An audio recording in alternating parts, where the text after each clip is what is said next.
दुनिया के अंदर जितनी भी कंट्रीज हैं वो आपस में एक दूसरे के साथ कनेक्टेड हो गई हैं और इसी कनेक्शन को हम लोग ग्लोबलाइजेशन के नाम से जान रहे हैं। क्या ये जो ग्लोबलाइजेशन का फिनॉल के टाइम में, या फिर अगर हम लोग देखें दोस्तों कि पिछले अराउंड 30-40 इयर्स में जो ग्लोबलाइजेशन है ना, इसने बहुत तेजी से बूम मारा है। ये बहुत तेजी से हमें आगे बढ़ती हुई दिखी है। आइडियाज और इनिशिएटिव्स थे जो हमें वेस्टर्न वर्ल्ड के अंदर या फिर पश्चिमी देशों में पैदा होते हुए दिखे, लेकिन ये पूरी दुनिया में फैल गए। और ये कैसे हो पाया? ये ग्लोबलाइजेशन की वजह से हो पाया। वहीं अगर हम लोग बात करते हैं दोस्तों कि ग्लोबलाइजेशन में ना हमें कैपिटल एक कंट्री से दूसरी कंट्री में जाता हुआ दिखता है। कैपिटल का मतलब कि मान लो कि कोई जर्मनी का आदमी है, उसने जर्मनी में बहुत अच्छे तरीके से अपनी वेल्थ को बना लिया है, बहुत पैसा कमा लिया है, लेकिन अब ना उसे जर्मनी के अंदर ज्यादा आप देखते हैं कि प्रोग्रेस करने का स्कोप नहीं दिखता कि यहां तो हर चीज डेवलप्ड हो गई है, मुझे ज्यादा मुनाफा नहीं होगा। तो अब ये आदमी क्या करेगा दोस्तों कि ये ना एशियन कंट्रीज में, ये अफ्रीकन कंट्रीज में अपने पैसे को लगाएगा, वहां इंडस्ट्री और अपने एक्सपीरियंस के जरिए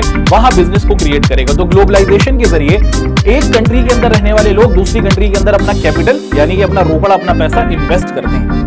तीसरी चीज है कि ग्लोबलाइजेशन के अंदर हमें क्या होता हुआ दिखता है दोस्तों, कमोडिटीज को ट्रांसफर होते हुए दिखता है। ये तो बहुत कॉमन फिनोमेना है कि ग्लोबलाइजेशन के अंदर हम देखते हैं कि चाइना की बनी साइकिल इंडिया आ रही है, इंडिया के अंदर बना हुआ आप देखते हैं दोस्तों कि कोई प्रोडक्ट है वो हमें अफ्रीका की कंट्री के अंदर जाता हुआ दिख रहा है। तो ग्लोबलाइजेशन के अंदर आइडियाज फ्लोट होते हैं, आइडियाज मूव होते हैं। ग्लोबलाइजेशन के अंदर एक कंट्री के अंदर दूसरी कंट्री के लोग अपने पैसे को इन्वेस्ट करते हैं। तीसरी बात, ग्लोबलाइजेशन के अंदर कमोडिटीज जो होती हैं, जो हमारे गुड्स या फिर आइटम्स होते हैं या फिर वस्तुएं होती हैं, वो एक कंट्री से दूसरी कंट्री में जाती हैं। तीसरा और बहुत ही इंपॉर्टेंट चौथा जो हमारा पॉइंट था वो ये था कि ग्लोबलाइजेशन के अंदर ना हमें लोग भी एक कंट्री से एक स्पेसिफिक एरिया से दूसरे स्पेसिफिक एरिया में जाते हुए दिखते हैं। जैसे बहुत सारे लोग आप देखते हैं दोस्तों कि इंडिया की सिटीजनशिप छोड़ रही हैं और आपके लिए जानकर बहुत ज्यादा आप देखते हैं दोस्तों कि हैरानी की बात होगी। हाँ, 2023, 2024 और पिछले 5 साल के अगर आप लोग गवर्नमेंट के डेटा को देखते हैं तो हमें पता चलता है कि हमारी कंट्री से बहुत सारे जो यंगस्टर्स हैं जिनकी एज आप देखते हैं कि फ्रॉम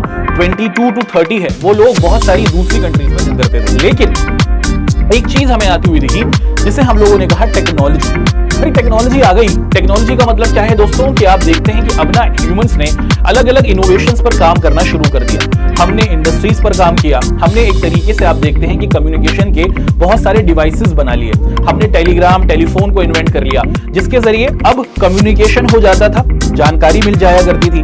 और इसी वजह से आप देखते हैं दोस्तों कि जो ग्लोबलाइजेशन की स्पीड थी ना वो बहुत तेजी से हमें बेहतर होती हुई दिखी। किसकी वजह से दोस्तों? हम देखते हैं कि टेक्नोलॉजी की वजह से। और जब जब ग्लोबलाइजेशन की आप देखते हैं दोस्तों की स्पीड बहुत ज्यादा तेज हो गई तो हमें क्या देखने को मिलता है? अब हमें यह देखने को मिलता है कि अब ना दुनिया ग्लोबलाइजेशन की स्पीड की वजह से बहुत जबरदस्त तौर पर कनेक्टेड हो गई है।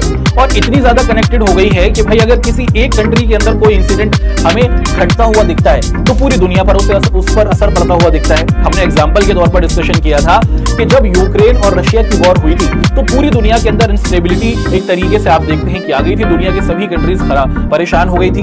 हमारी मीडिया जो थी दोस्तों वो तो बता रही थी कि भैया अब तो कुछ नहीं, अब तो वर्ल्ड वॉर 3 होने वाला है, दुनिया खत्म होने वाली है ना, इस तरीके की। या फिर अगर हम लोग किसी और कंट्री को देखते हैं, है ना, तो हर एक कंट्री ने क्या किया हुआ था, ये करा हुआ था कि भैया अगर कोई सामान हमारे यहाँ पर आएगा, अगर कोई सामान हमारे यहाँ पर आएगा तो हम उस पर क्या करेंगे, बहुत ज्यादा टैक्स लेंगे और इसके जरिए क्या होगा दोस्तों कि हम लोग बाहर से सामान अपने यहाँ पर नहीं आने देंगे। तो एक तरीके से ट्रेड बैरियर्स हमें देखने को मिलते थे। ट्रेड बैरियर्स का मतलब कि बिजनेस को रोका जाता था। लेकिन ये जो IMF रहा, ये जो आपको वर्ल्ड बैंक दिखता है, ये जो हमें WTO दिखता है, इन ऑर्गेनाइजेशंस ने दुनिया के अंदर इन सभी कंट्रीज को समझाया कि भाई ऐसा ना करो। तुम एक तरीके से अपनी कंट्री के बारे में मत सोचो, बल्कि तुम ग्लोबली स्ट्रक्चर के बारे में सोचो कि अगर एक कंट्री का बना सामान दूसरी कंट्री में जाएगा तो इससे आपको भी फायदा होगा और एक तरीके से आप देखते हैं कि कहीं ना कहीं दूसरी कंट्रीज को भी फायदा होगा।